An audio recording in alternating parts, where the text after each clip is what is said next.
God's secret. It looked like a beautiful palace or a very big hotel.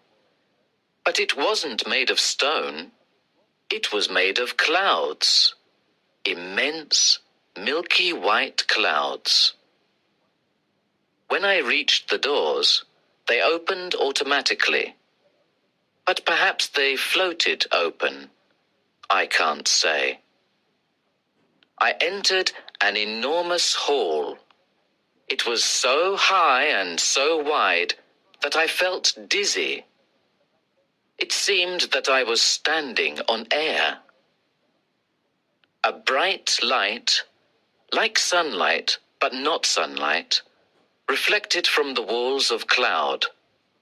Or were they made of snow? Then, far away on the other side of the hall, I saw somebody behind a large reception desk. This is like a hotel, I thought as I walked towards it. But what a hotel! It's beautiful. This must be heaven. It was a long walk, but I was smiling to myself all the way. I felt very happy now. I thought, you tried to be a good person all your life. You always did your best to help people, to do good things, and to love your neighbor. You always knew that you would go to heaven. And now, here you are. Yes, I felt so happy that I wanted to sing. I think I did sing. Quietly, of course. I didn't want to disturb the peace and silence of heaven. I stopped at the reception desk, where a man of about 45 was waiting for me. He wore a green suit of shiny material, like plastic, and a beautiful golden cloak. He looked up at me. Name? I told him. He found it on a computer. We need some details about you, he said. When were you born? I told him. When did you die? The exact time, please. Early this morning, I think. About 5:30. But I'm not sure about it because I was dead, I smiled. The receptionist looked at me coldly.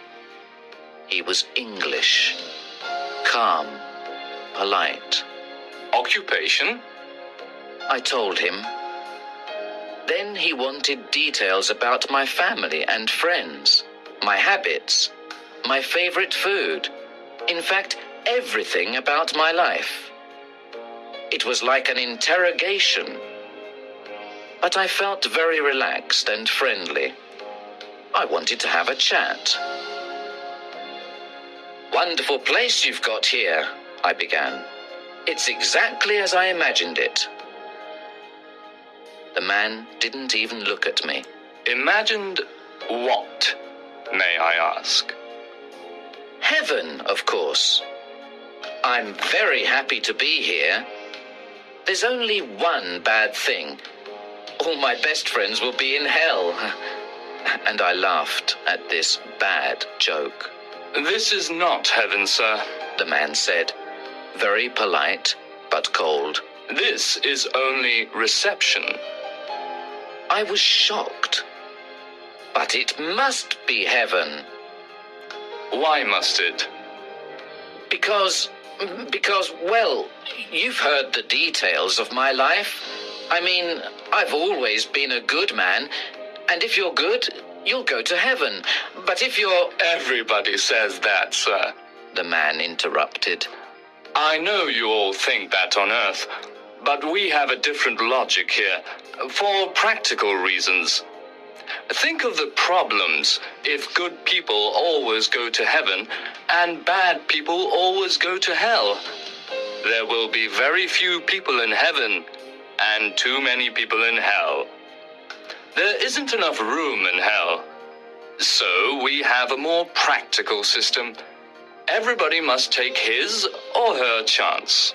Chance? What do you mean? I was beginning to feel a bit frightened. At that moment, the computer buzzed and a piece of paper came out. Here's your reception form, sir. And this is your green card.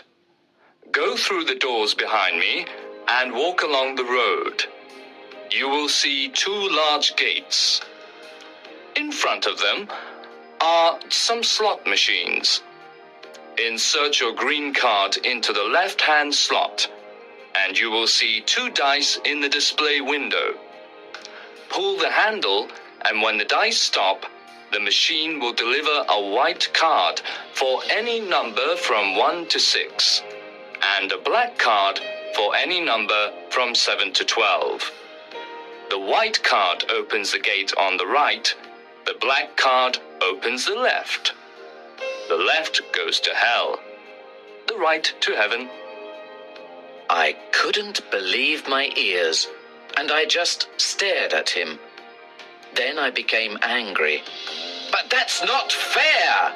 I shouted. It's as fair as we can make it, sir. "But it's just chance, luck, accident. It's a lottery." Yes, sir. But it's God's orders, and we can't change it. "God's orders?" I shouted, furious. "But it means that Jack the Ripper, for example, could be in heaven." Jack the Ripper. I've heard the name before. Let me see. The receptionist opened a large file. Yes, Jack the Ripper. He arrived about 100 Earth years ago. I don't remember very well, but I think he was quite pleased with our system. "I'm sure he was," I said angrily. "And I'm sure he went to heaven." Then I looked quickly at the clerk.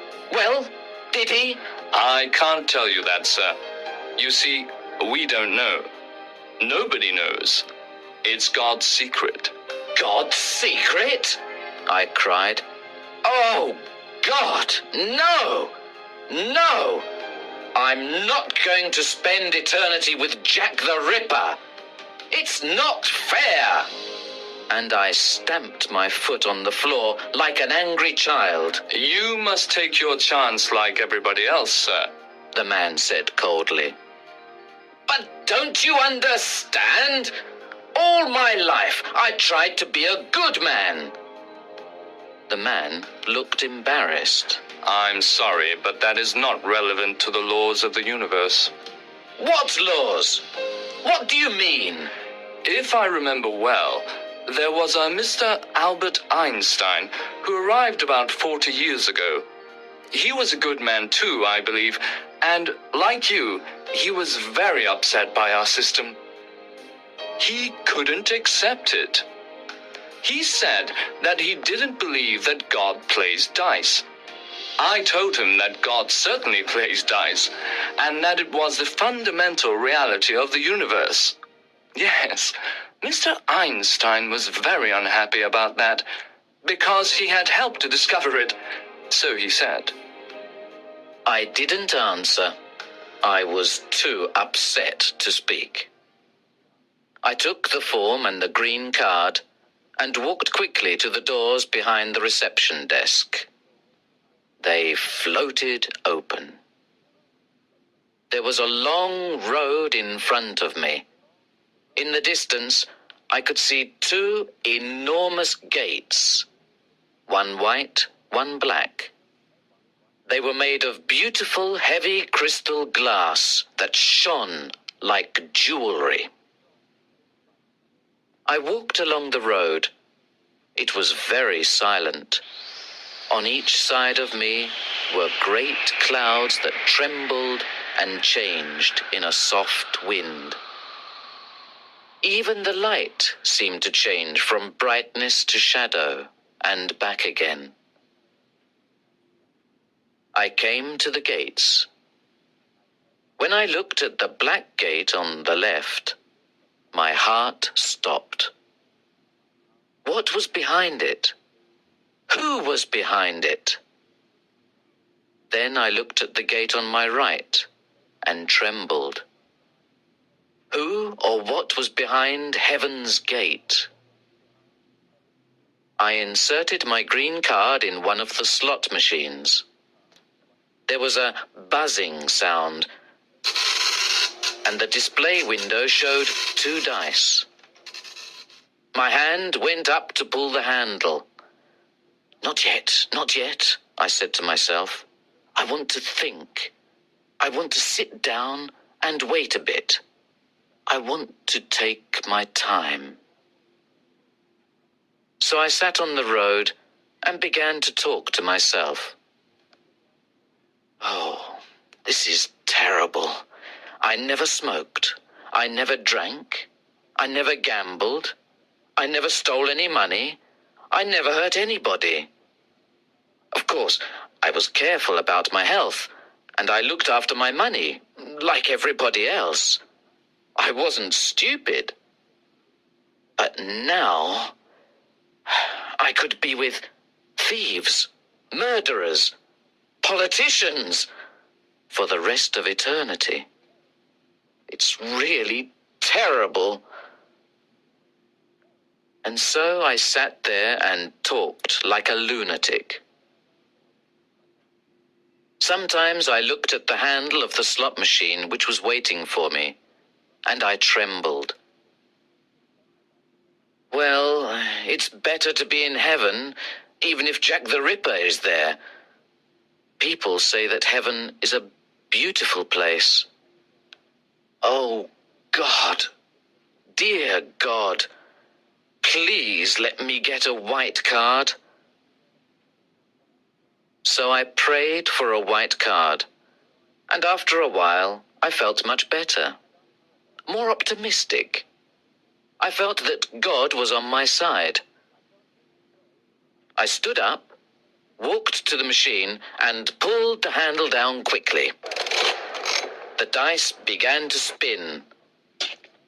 I closed my eyes, opened them. The first dice stopped at number 2.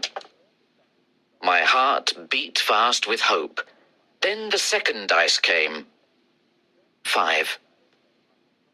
Silence. Then, like a photo from a Polaroid camera, the card came out. It was black. I fainted.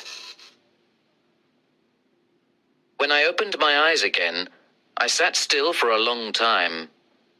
Hot tears filled my eyes. I was going to hell. I knew it. I knew it, I cried. I've always been unlucky. But what could I do? I had to enter the door on the left. I had to go to hell. I inserted my black card into a slot by the gate. As it began to open, a strange, aromatic odor came out. I went into another great hall with a reception desk at the far end. It was a long walk. The walls were made of black smoke and red flames. Behind the desk sat a pretty young blonde woman. She gave me a sweet smile. Hello, may I have your reception form, please? She said in a friendly way. I gave her the form, and she typed the information into a computer. Why do you look so depressed? She asked with her sweet smile. You're a lucky man. I laughed bitterly. Lucky? Here's your room key. She continued. We hope you'll like room 206. You'll find everything in order. Drinks, magazines, a change of clothes, a bottle of wine, and everything necessary for your comfort. There is a reading lounge, a swimming pool, tennis courts, and a card table. We hope that you will enjoy your eternity. I was watching her to see if she was joking behind that sweet smile. This is hell, is it? I asked in a sarcastic voice. That's the official name, yes. But we call it Paradise Regained. I suppose you thought it would be a terrible place, but things have changed a lot. We've made it better. You'll see. Who are we? Oh, there are so many good, kind people here. I can't remember all their names. Let me think. Well, there's an Indian gentleman, Mr. Gandhi, and a nurse called Florence Nightingale. You mean those people are all here? In hell? But it's not hell anymore. It's the dice, you see. The dice? No, I don't see. Please explain. Well, for a long time, a lot of good people scored more than 6 and got a black card. So now there are more good people than bad people. This doesn't happen often, of course. It's a very unusual thing, and it will certainly change again. Then we'll get the usual average of about 50 good, 50 bad. Smiling, I said, "Has God fixed the dice? For a joke or something?" She looked a bit shocked. Oh, no. I'm sure God is an honest gambler. It happened by accident. Well, let's say it's another one of God's secrets, eh? And I gave her a big wink. What about Jack the Ripper? Is he here? Jack the Ripper. She looked through her file. No, he isn't here. He must be on the other side, in heaven. I laughed and laughed. And are they having a bad time there? The receptionist said quietly, Between you and me, we've heard that they are having a lot of trouble in heaven. I laughed again, and tears of happiness came into my eyes. Welcome to Paradise Regained, said the woman with a big, sweet smile. Have a nice eternity. Thank you. This place looks better than Earth. At that moment, an intercom buzzed, and the woman answered. Reception 3 speaking. Can I help you? As she listened, her expression changed. It became dark and anxious. Oh, I see. Thank you, Reception 1. She was silent. Anything wrong? I asked. Well, as you know, the situation on Earth is very turbulent at the moment, and a lot of new people have arrived. Reception 1 says a big crowd is already at the dice machine. Who are they? I had a bad feeling in my stomach. Reception 1 says it's a group of terrorists, child killers, mafiosi, football hooligans, drug barons. Stop! Please stop! I shouted. We can only hope that our luck continues, she said. Her sweet smile had gone. She was looking at the entrance with frightened eyes. I cried, Please, God, let them all go to heaven. I pray. I pray. I'm sorry, but praying won't help. It all depends on the dice. And that's God's secret, I said, laughing and crying at the same time. While we waited, the silence was long and terrible.